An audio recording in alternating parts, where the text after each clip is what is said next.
Hey, it's your girl Sadie's, host of the Black Millennial Mom podcast, and I'm so glad you're here. If you're a millennial mother or father, this podcast is for you. We talk about the real struggle the parenting journey comes with, and these conversations tend to get a tad bit spicy. So this is a space where parents can be themselves and may use some colorful language, if you know what I mean, from time to time. So if your little ones are around, this might be the perfect moment to slip on those headphones and take a break for a second. Other than that, sit back, relax, and enjoy the conversation. Welcome to the Black Millennial Mom podcast. I had a baby in 2020, in the middle of the pandemic. I don't know what I was thinking. I decided to become a mother.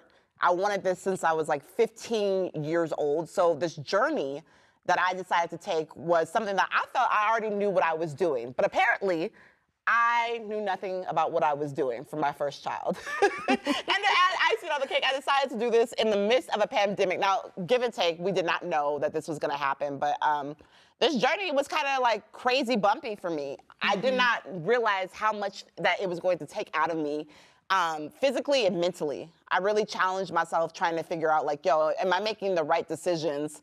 And I feel like the pandemic just put the icing on the cake of what I was setting myself up for. This is 2019 when I found out I was pregnant, probably I think in October, like right after my birthday. And I remember planning this coming to America type baby shower. Girl, I had lions, I had tigers, I had exotic birds from Africa being brought into this crazy baby shower, and I just saw everything getting canceled. Wait, real ones? Sonia, I had birds, girl. Birds from Africa coming in for my whole baby shower. Wow. Rose, why are you laughing? It was rose petals. Amazing. Yeah. That's amazing. It's extravagant. Yeah, extravagant. I had rose petals. I had over the top. I felt like I was getting married in my head, but it was really a baby shower, right? That's amazing. So, in the midst of that, everything's getting canceled. My venues are getting shut down. My cake is getting canceled. Everything is getting shut down. It eventually turned into a virtual baby shower. Girl, I'm crying on the virtual baby shower. My grandma's freezing on the screen. I can't even give my grandma a hug. Everyone, where I come from San Diego, California, but I had my baby in Colorado. So for me, I always grew up thinking like, yo, I'm gonna have my family here. My family's gonna be here for my whole pregnancy. Everything's gonna be great. I saw them not once. I never saw my family. And I think those were the things that would have really prepped me to be able to like be a stronger, much better mother, having that kind of prep before going into this. So in my mind frame, it's been 2 years. Now my son is 2, healthy baby boy. But I've started this journey where now I'm a Black millennial mom. And I've realized that you cannot do this without a village. You can't. There's no way possible. And so it inspired me to want to have these conversations with other moms like myself to be able to see what were your challenges like. What did it look like for you guys throughout that journey? Michelle, I'm gonna start with you because I know you went through this too. You have a total of 3 kids, right? 3 boys, Oh, 3 Lord. crazy boys. They're very, they're wild. They're wild. They keep me on my toes. But my third, I had him right before the pandemic started. Okay. And as the pandemic started, he was 1. Okay. So I had 2 boys not homeschooling because the school shut down. So we were doing homeschool, and then I had a little baby at home that never seen the world. That one kid. That so one 2 kid. kids knew all about life. Yeah. But yeah. the one was like exactly. tucked in. He's never left the front patio or the back, our backyard. Oh my God. And it was crazy because like I said, I had 2 older ones homeschooling. My eldest one was experiencing anxiety where he's pulling his hair out from being stuck at home all the time. He's a social being. And then my middle child, who I completely neglected because I was too worried about my eldest and taking care of Connor, of a baby. So that's how that weighed on you. Yeah, it was really difficult. The mom guilt, because I couldn't provide him with Mom guilt. Yeah, mom guilt, like the play dates and all the normal activities. So you shut it down. I shut it down. Even though you had 2 kids where it was, you went through this before, you felt comfortable. That pandemic, baby, right when it happened, you were like, you know what? You're not going outside. You locked it down. It was scary because I didn't know what was acceptable. Like, am I allowed to take him on a walk around the park without like my neighbors yelling at me or judging me for like leaving the house, Right. So I wasn't sure. So we were like locked down.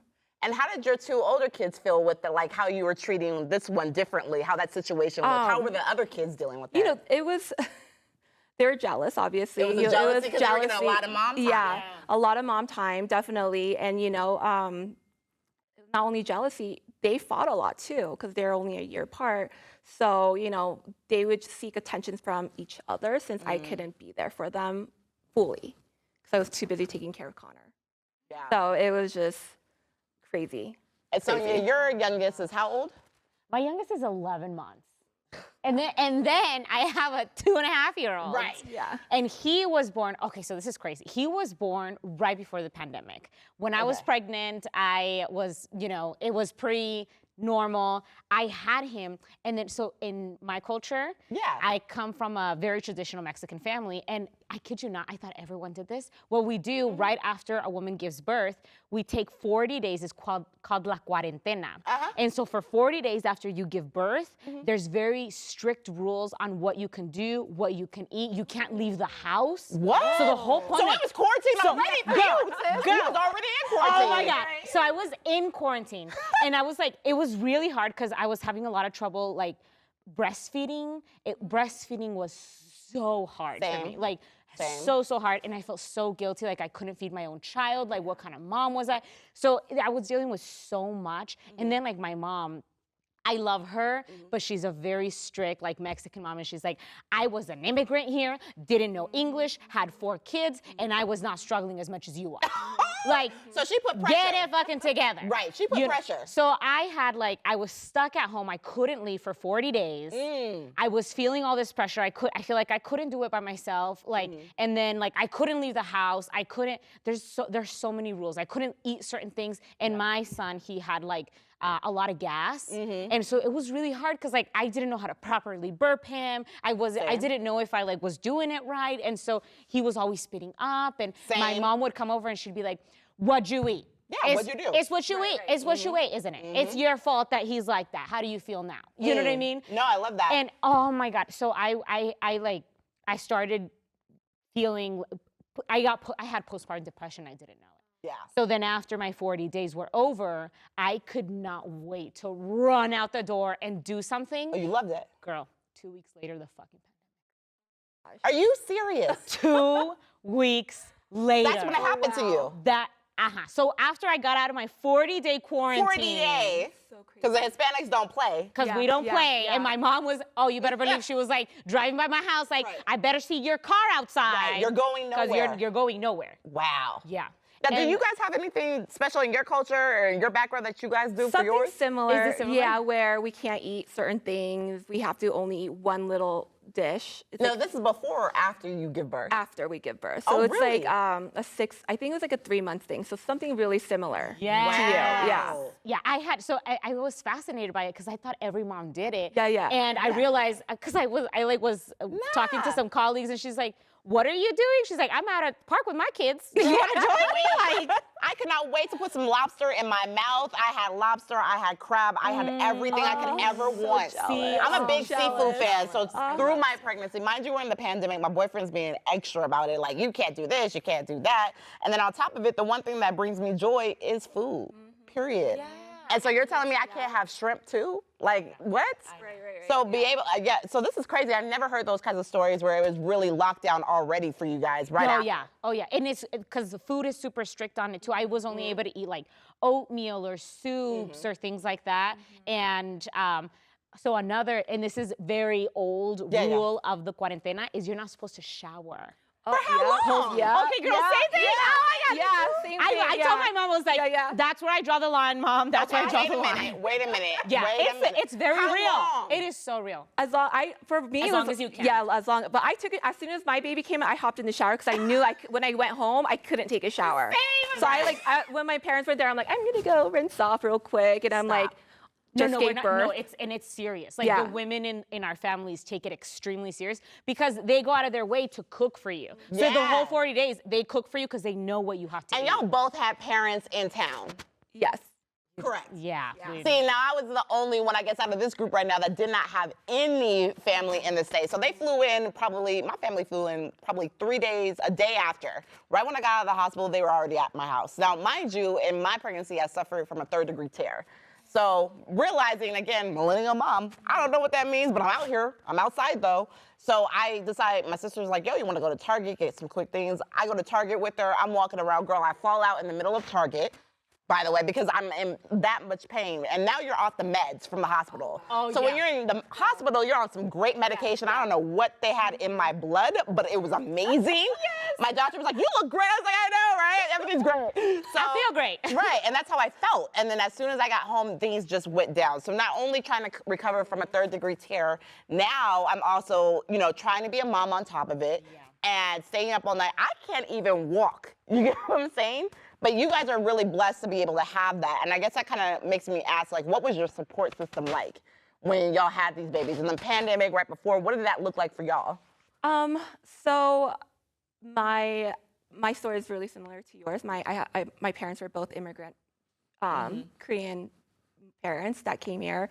So they are still currently working full time. So my support system was honestly just my husband. Really? Yeah, it was solo. It was a very lonely journey, let me just tell you that. You have brothers and sisters? I do have brothers and sisters. My 2 older brothers are older, and my sister's younger. She doesn't have kids, so Yeah. she would help out as much as she could. But given I think it was just my own thing where I felt guilty asking, or I just couldn't ask for help. So a lot of my pregnancies and me raising my children, it was solo. It was just my husband and I. Yeah. So it was really, really, difficult. But now, as my kids are getting older, I'm starting to ask for more help and starting to reach out. And I now have a community or a village. That's amazing. Yeah. And what does yours look like? You got sisters, brothers? I have sisters. I have 2 sisters, 1 brother, my mom, and then aunties. Oh, you got the club. Girl, You when got a club. when I walked into, I know I was I'm over really here like, lucky. Village, where you at though? You got it right there. Yeah, it was so funny because when I went to when I was going into the hospital for labor, I had a crew. Yes. Now they let your crew in for your baby? Well, yeah, because it was, remember, right before the pandemic. Oh, you got so blessed. Oh my gosh. For my second baby, they did not. Right. So you were by yourself. So yeah. So the first and second labors were very different. Right. But for him, they did allow it. So it was like my mom, my dad, my auntie, my cousin, and they wanted to be in the room. Oh my God. Right? Right. And that's the same with me. Like my family gets down, we did. Yeah. Yeah, my aunties, my guy cousins wanted to be there. Oh, we want to bring in the Lord. Get out. What are you talking about? What are you talking about?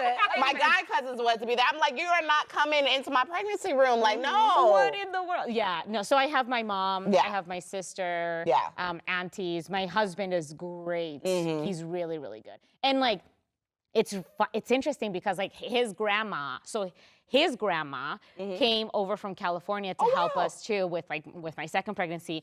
But it's interesting because he helps a lot and he does a lot of the changing diapers. And his grandma is she's very traditional and she's like, men don't do that. You know what I mean? Yeah. My family's like that too. Yeah. The men don't do nothing. But it says who? Yeah. 2022. Yeah, they do. I was like, oh no, sweetheart. Yeah. I gave birth to the child. Yes, I did my job. Care of you. I did my part.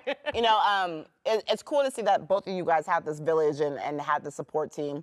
Sonia talked about it a little bit. I know, Michelle, you've kind of dealt with it as well. But let's talk about the anxiety. And I definitely want to tap into postpartum because I did not know that I was going through postpartum. And I also didn't know that they say, you're quick postpartum. They talk about this a couple months, few months. Mine lasted for close to a year. Oh, wow. I feel like I've just officially got over my postpartum. I mean, I would cry anywhere. I could probably cry right now just thinking about how difficult it was to go through it by myself. And, my boyfriend is so tough and so strong, and he's very much the macho man. So seeing me cry day in and day out was something that he had never seen me do. He's normally like, where's your fun Mercedes at? And I'm like, I don't even know who she is right now. Yeah, I had no idea anything could set me off. And I feel like they don't talk about it. There's no real medication for this. It's like, what happens? Did you guys get anything for it? Did they prescribe something for your postpartum, or did they say push through?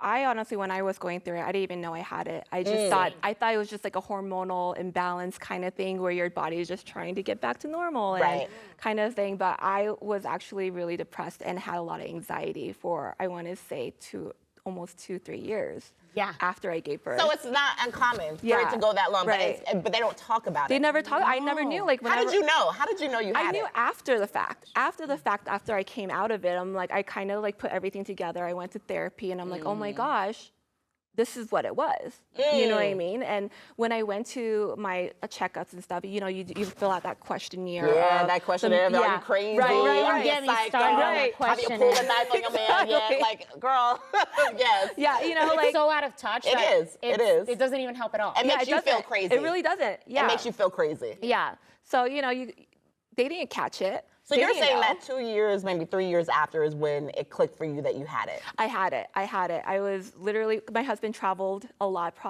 pre-pandemic, so it was just me and the boys, so 3 boys, all to myself, and I was in my bed all the time. I couldn't leave. I was frozen, and if I did leave or got out of bed, it was just like playing the motion of life. You know, you just wake up, you just brush your teeth. It's like the habit of life, right? So you know, that's when I started to realize, I'm like, this is not normal to wake up every single day not wanting to live. Like, not that I didn't want to live, but I just didn't feel like I was living. Right. And I feel that. And how about you? What was your situation like with postpartum? So I didn't know that I had it with my son. I just thought, and I would like reach out and I would ask like my sister, my mom. You would? Yeah, I would, because I was like, is it normal that I just feel so sad and I just feel so overwhelmed? And yeah, like very overwhelmed. And they were just like, just get it together. Just get it together. I got it. So that actually, I think, propelled me to like kind of hide those feelings. Because they're so strong. Yeah, I was like, wow. necessarily like, relate to it. Yeah, I was like, maybe I'm just not cut out for this. You know what I mean? And then those questionnaires, they're so out of touch. Like they were like, do you feel like killing yourself? Do you feel like killing your baby? I was like, of course not. Right. You know, like I'm not. That's not how I feel. But I do feel something that's off. You know what I mean? And for me, with my son, I had it, and then I don't even know like how I realized. I was like, maybe this is something else, like because this is not normal. I would ask my doctor every time I go. I was like, I know that it's normal to feel like a little bit of anxiety afterwards, but like, when is this supposed to be over? Like, when do I feel supposed to be over? Yeah. When? And then he'd be like, well, if you're still feeling it now, like maybe, you know, talk to someone. And then I realized I had postpartum depression when I got pregnant with my second. Really? So then it like intensified because then I was like, that's horrific. I couldn't do it with one, and now I have another one on the way, and there's no going back. You know what I mean? Yeah. So it like, I felt like it was rolling over. Yeah. Like my postpartum for my first goosebumps. rolled over to the second. But what I did for my second is I was like, I'm gonna be an advocate for myself now. And when I was in the hospital and even through my checkups, I was like, I know I have postpartum depression, and I'm really scared to have this baby because I feel like it's gonna be double. And so I really need someone to talk to, something. I need something for me to prepare myself so that I have an outlet, because I don't know how to handle it. I've learned that. Right. You know, so it was so scary. And it's crazy because of the way it shows up, like, right? You're just like, then you feel like you're not a good mom. Like it's this immense guilt of it's so much that you feel like, I'm not a good wife, I'm not a good mother, I'm not a good, who am I even? Like, I don't even know who I am anymore. Like, and you don't even know where to fix it.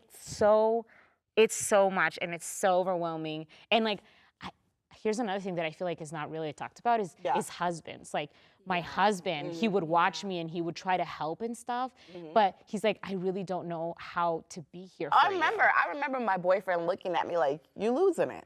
You losing it. And in my mind, I was like, nah, he tripping. I'm not losing it. But I was losing it daily and daily and daily. And what gets me about the subject and the topic of postpartum is it's constant of talk to someone. Where are other options? I feel like there's got to be more options besides talking to someone, because even if you go to therapy, I feel like there's got to be more to this, because postpartum can last so long. I'm telling you, mine felt like a year and a half of just trials and tribulations. And I'm so glad that I'm at the place that I'm at today with being able to be like, yo, I'm good. But that, I feel like it shouldn't have taken that long. Well, and I feel like, because for my second pregnancy, they gave me a lot of mommy groups and this and that, and I would go, but I was like the only Latina, you know what I mean? Yeah, And so man. it's like so disconnected because I knew that, like, for me, my postpartum depression with my son happened a lot because of this cuarentena shit that I was doing. You know what I mean? Like, because of all this. This started with the 40 days.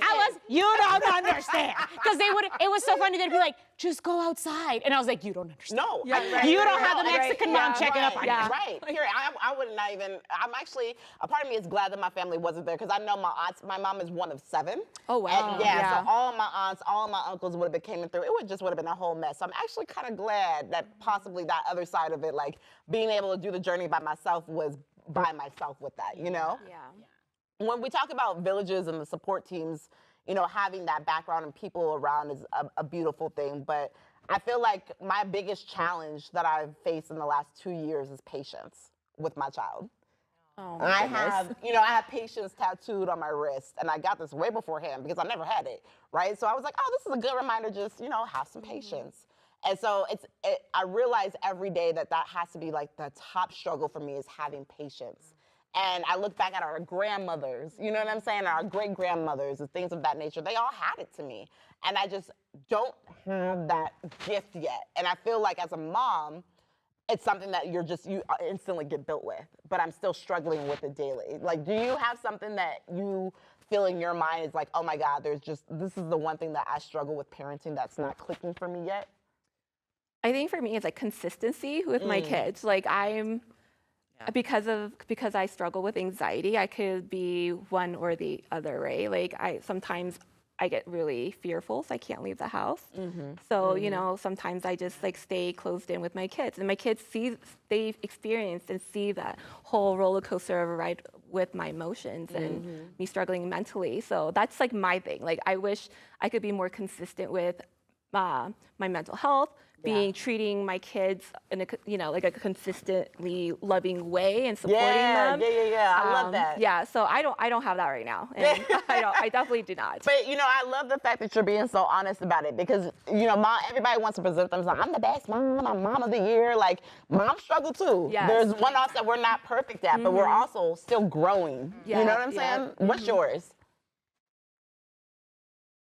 I think as a wife, I think I haven't learned to balance like being a wife and being a mom. Like I focus so hard on being a mom and like then dealing with like the guilt that I put on myself that I forgot how to be a wife and I haven't figured that out yet again. You know, like how am I a wife as I'm a mom? Like, you know, because my husband's like, just chill, like the kids are fine, just spend time with me. And I'm like, I don't know how you could sit here and listen to them, like causing havoc over there. Like I can't. Yeah. So I think you know that mom sound like for some.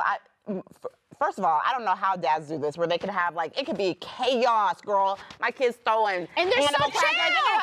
I'm chilling, like still scrolling. I'm like, what is happening? I know, dude. I leave the house and I come back and I find him in the same spot that I left him in, and I'm like, the house My man is will a go disaster. to sleep. My man will go to sleep, and my 2-year-old will be up. I'll walk in the room like, what is you doing? Where is your diaper? Did you potty train yourself? Like, what happened today? So crazy. You know, you know what I like, and I just the other day, like I opened up to another mom about it, and she told me that she did it too. I don't know how it was for you, but when I was clear to have sex after having the baby, I didn't tell him. You didn't tell him? I did not tell him. I was like, oh no, we still Oh, ain't girl, good. I couldn't wait. I was trying it 2 weeks. You sure you don't want to try? You don't want to try? Boy, wait, come on, you want to try, don't you? Like, I could not wait. He's like, if you do not wait your 6 weeks, Oh my God. I wanted to try weekly. My second child, I waited, I think 3 years, and that's when I like held off. I'm like, I'm not. Girl, I gotta get you some pearls. 3 years. You're gonna be a born-again virgin My at this friends point. always make fun of me. They're like, how did you last so long? I'm like, girls, you know, I don't have to have sex. You know, I don't have to. I'm good. Like, Says who? Says me. Oh, says wait, me. that's I don't have to have That's sex. how I felt. Yeah, that's how I felt. I just felt That's really. how you felt? Yeah, I Same. felt like unattractive. Same. I was like my Same. sexual I'm with her. desires weren't there. I didn't Was not find- there at yeah. all. Really? When he Like, at all. tried, I was just like, no, thank you. Like, I just felt really like disconnected with him and my body. It just wasn't there. And Same. and if Same. I felt like if I did it, if I had sex, it was like not I wasn't consenting to it. Like, you know what I mean? I felt It like I felt was like forced? Yeah. So I just decided, I was like, I'll go years. I could go years. I did go years. Wow, was your man, that's husband? wild. How was See, he? How was your I husband would have with done that if I could. I feel. I would make fun of him. Like, so when was the last time you jacked off? When was, do you need a little alone time in the shower? I could step back a little bit. I would always make jokes. But I don't know. I never really asked him, but it was brutal. It was for him, I'm sure. It was probably brutal for him. I want to But circle it's back. not back for me, us. yeah. Dude, I had to get a pelvic floor therapy for me to want it again. Like for me to go. Really? Yeah. You went through the hoops. I went through because I was like, this is so weird. It's unlike me. I've always and all of a sudden I was just like, I would pretend that I was asleep. You wouldn't pretend. So like full on, like you was on your phone and then as soon as you walk in the room, sleep. Girl, it was so hard for me to get myself. I don't know what about it, but having kids for me changed it big time.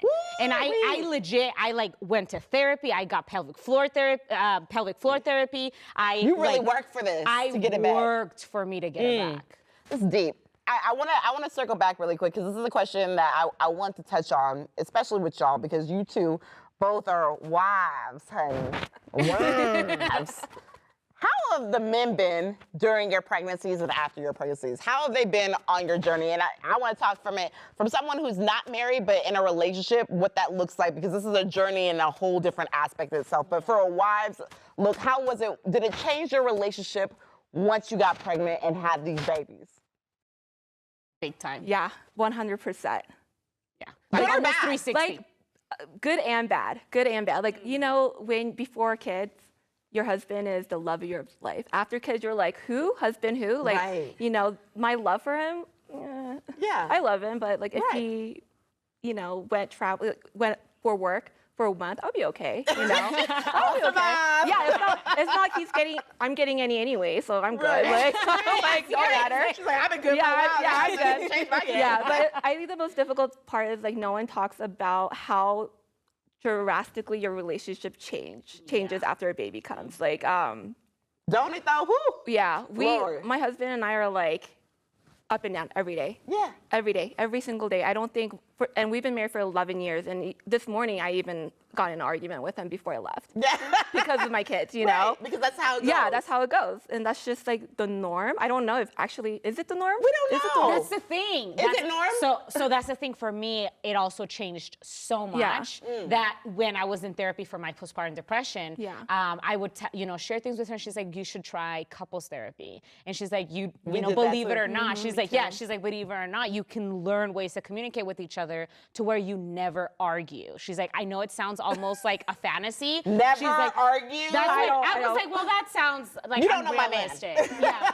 No, but she was like, well, because you learn to communicate with each other. Yeah. So if you're upset, you can get upset and he can get upset. Absolutely. You're two different human beings living together and making a life together. But then you learn to give me some space to express with you what I'm feeling. Yeah. And then you learn to listen.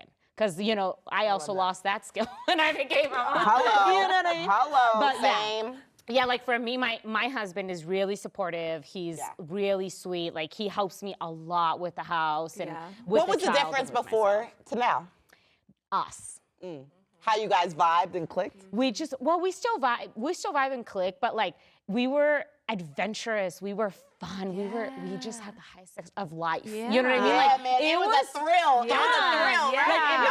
Like every time I was around him, I just like wanted to be. Right, I want to go crazy. Let's do crazy stuff.